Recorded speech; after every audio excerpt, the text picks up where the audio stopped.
untuk nak dapatkan orang datang, janakan penajaan balik, to build confidence to them, it's not going to be easy. Rakyat juga will be mentally challenged. Sukan ini selalunya diletakkan dalam negative list ataupun prohibited list, list yang dilarang untuk dibuka sewaktu tempoh-tempoh PKP. Namun sukan tak boleh dilihat daripada satu perspektif, dimensi saja. Sukan daripada satu dimensi, ia merupakan sebagai aktiviti, kegiatan, amalan-amalan kecergasan yang dibuat oleh rakyat. Keduanya daripada dimensi perspektif sukan yang ada kaitan dengan nilai rantaian ekonomi dan juga perniagaan. Iaitulah mereka-mereka yang terlibat sebagai pengusaha-pengusaha fasiliti sukan. Yang ketiga, perspektif dan dimensi ketiga adalah sukan dalam bentuk yang mempunyai kesan ekosistem industri sukan secara keseluruhan. Sebab itulah kata kejohanan-kejohanan yang mempunyai nilai impak tinggi seperti MFL ini perlu dilihat kata dari segi kesannya kalau ditutup.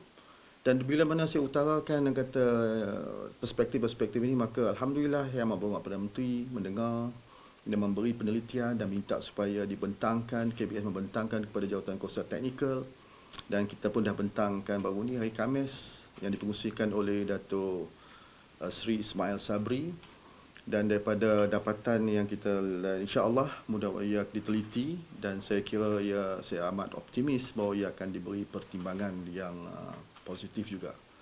Kenapa saya berkata begitu?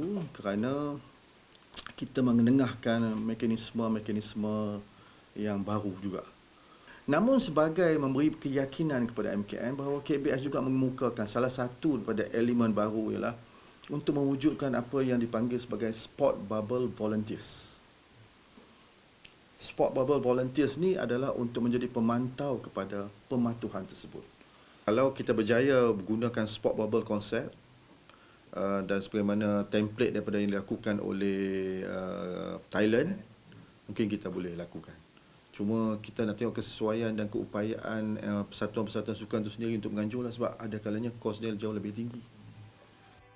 Okey, itu baru sikit. Dan untuk kita kupas lagi apa yang dibincangkan tadi, kita ada Tuan punya story sendiri. Ahmed Syahrazad Sani in the house, Matt. Welcome, Matt. Thank you How very are you? Very good. Selalu nampak kat Matt's World lah. Ini dia ada in the flash. Itulah Matt kan? reality. Okey, Matt. Apa cerita Datuk Menteri kita tadi sihat? Datuk Menteri sihat. Sebenarnya ini kali pertama saya berpeluang untuk berbicara dengan dia face to face sejak dia dilantik.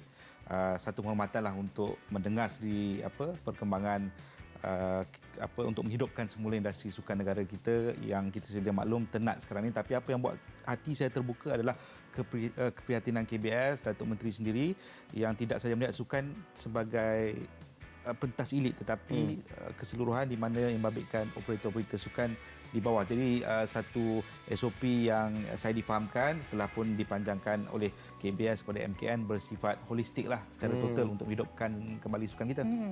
Okey, macam selain Menteri cakap tadi yang dalam BT tadi, ada apa-apa lagi tak yang Menteri wawakan dekat Ahmed yang boleh share dengan kita? Banyak perincian sebenarnya.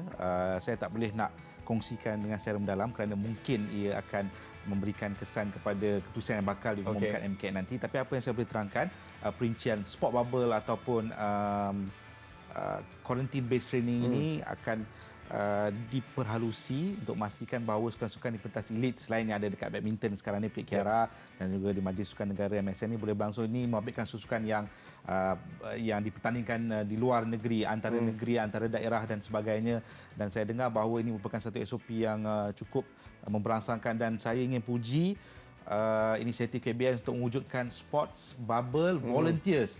Ini akan meringankan beban frontliners kita. Macam FIFA sendiri pernah experience bagaimana volunteers masa Sukan SEA 2017 dulu sangat-sangat membantu. Jadi saya fikir ini satu inisiatif yang bagus. Bila mana kalau ada sebuah pasukan sukan itu bertanding di contoh di negeri Perak. Mana kat Perak dah ada sports bubble volunteers dah. Dan tugas mereka ni adalah untuk mengingatkan atlet-atlet, pegawai yang terlibat bahawa ada SOP yang perlu ditangani, yang perlu dijaga supaya sukan ni tak menjadi punca kepada penularan atau penyebaran pandemik COVID-19 lah. Kadang-kadang kita sebagai atlet pun kita tengah training kita lupa kan dengan SOP kan. Ya, betul lah. Tengah seronok sangat training kan. Tapi antara sukan yang of course kita ternanti-nanti, bola sepak. Bola sepak yang saya dengar kabarnya daripada otoritas sukan negara, baik daripada sudut kewartawanan ataupun pegawai mengatakan bahawa training kontak itu kebarangkalian untuk berlaku dalam tempoh masa dekat ni begitu hampir bukan saja bola sepak pentas elit tapi bola sepak rekreasi juga. Ada SOP yang bakal diumumkan MK nanti untuk membolehkan operasi-operasi oleh pengusaha sukan tempatan kita ni kembali bernafas. Tapi bukan saja apabila bola sepak ini menjadi satu template, maka sukan-sukan lain seperti sepak takraw STL yang berbentuk karnival lagi mudah untuk dianjurkan.